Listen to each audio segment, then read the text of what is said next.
السلام علیکم ورحمۃ اللہ وبرکاتہ۔ اعوذ باللہ من الشیطان الرجیم، بسم اللہ الرحمن الرحیم۔ آج روز جمعہ شہادت امام موسیٰ کاظم علیہ السلام کے وسیلے سے تمام مومنین کی خدمت میں تعزیت و تسلیت عرض کرتا ہوں۔ آج کے پیغام جمعہ کے وسیلے سے آپ حضرات کی خدمت میں پہلے خطبے میں مولا امام موسیٰ کاظم علیہ السلام کے تقوی، ان کی پرہیزگاری اور ان کی عبادات اور ان کا حلم اور ان کی بردباری کے تعلق سے ہم نے گفتگو کی، جس میں خصوصی طور پر اس بات کی طرف توجہ دی گئی کہ امام کو بدنام کرنے کے لیے ہارون رشید نے امام کے قید خانے میں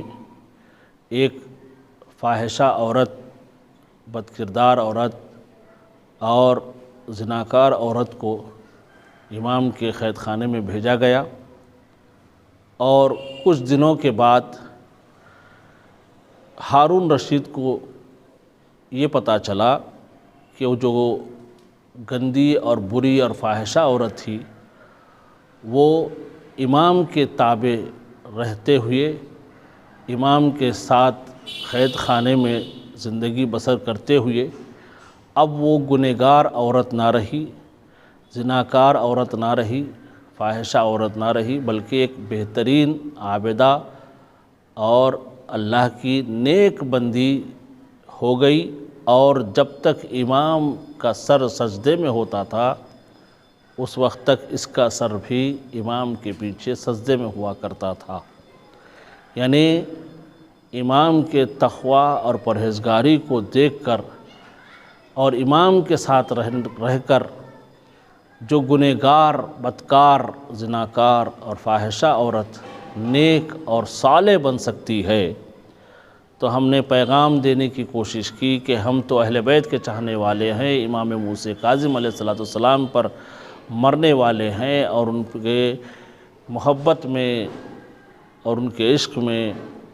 ہم ڈوبنے والے ہیں، اور ہم اہل بیت سے متمسک ہے۔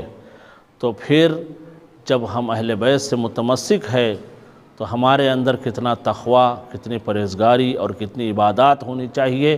جب ایک فاحشہ عورت نیک بن سکتی ہے تو ہم تو محبان اہل بیت ہے، ہم محبان اہل بیت کے اندر کتنی نیکی اور کتنا تقوی آنا چاہیے، اس بات کی طرف توجہ دی گئی۔ اور دوسرے خطبے میں امام کے اسی شہادت کے وسیلے سے مومنین کو جو دور حاضر میں حالات بگڑتے جا رہے ہیں اور یہی اہل بیت علیہ السلام کے ناموں کو لے کر کثافتیں اور کدورتیں اسلام میں، شریعت میں بڑھائی جا رہی ہے، اس کو مد نظر رکھتے ہوئے امام کے اس واقعے کو کوٹ کر کے پیغام دینے کی کوشش کی گئی کہ امام علیہ السلام، امام موسیٰ کاظم علیہ السلام ایک قید خانے میں قید تھے جو بہت ہی تنگ اور چھوٹا قید خانہ تھا، اور اس قید خانے کی اذیت کو داروغ زندان دیکھ نہیں پایا، اور امام کو اس قید خانے سے نکال کر بغداد کے ایک کھلے قید خانے میں، جہاں بازار میں قید خانہ تھا، اس قید خانے میں لے جا کر رکھ دیا۔ جیسے ہی امام وہاں پر ایک دن یا 2 دن امام کے گزرے ہی تھے کہ امام نے فوراً داروغ زندان کو بلایا اور کہا کہ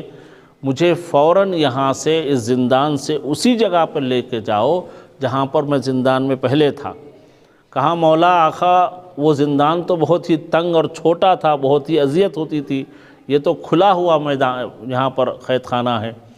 تو امام نے فرمایا کہ یہ بازار میں ہے اور اطراف میں میرے کانوں سے یہاں پر گانے بجانے اور میوزکوں کی آوازیں میرے کانوں سے ٹکرا رہی ہے۔ تو امام نے کہا کہ مجھے اس آوازوں کے سننے سے بہتر وہ چھوٹا سا قید خانہ ہی اچھا ہے، مجھے یہاں سے لے چلو۔ یعنی امام نے یہ پیغام دیا کہ ہمارے کانوں تک یہ آواز کا پہنچنا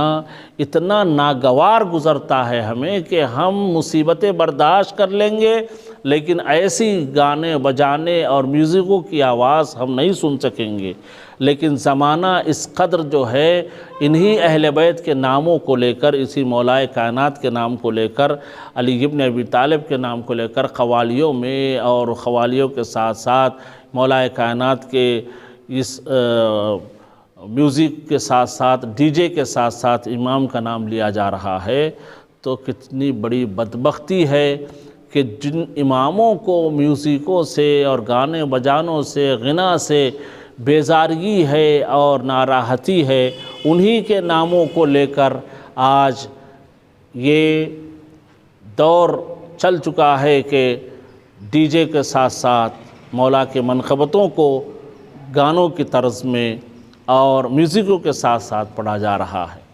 ہم متوجہ کرنا چاہ رہے تھے کہ امام موسیٰ کاظم علیہ السلام کی شہادت کے وسیلے سے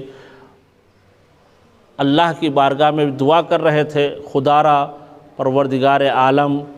اس امام کے شہادت کے وسیلے سے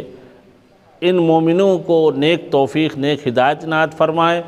تاکہ یہ امام کے ناموں کو غلط میوزکوں کے ذریعے سے، غلط ڈی جوں کے ذریعے سے پیش نہ کر پائے۔ اور سارے مسلمان، سارے محبان اہل بیت کی ذمہ داری ہے کہ جہاں پر بھی اہل بیت کے تعلق سے کوئی برائی اٹھتی ہے یا کوئی اہل بیت کے تعلق سے برا کہتا ہے تو اس کے خلاف میں ہم کھڑے ہو جاتے ہیں، آواز بلند کرتے ہیں، احتجاج کرتے ہیں۔ پھر یہ کیوں نہیں کیا جا رہا ہے؟ یہ تو سراسر امام کے ناموں کو لے کر ڈی جے بجایا جا رہا ہے، تو لوگ اسے کیوں قبول کر رہے ہیں؟ اس کے خلاف بھی آواز اٹھنی چاہیے اور اس کے خلاف بھی سارے لوگ کھڑے ہونے چاہیے۔ السلام علیکم ورحمۃ اللہ وبرکاتہ۔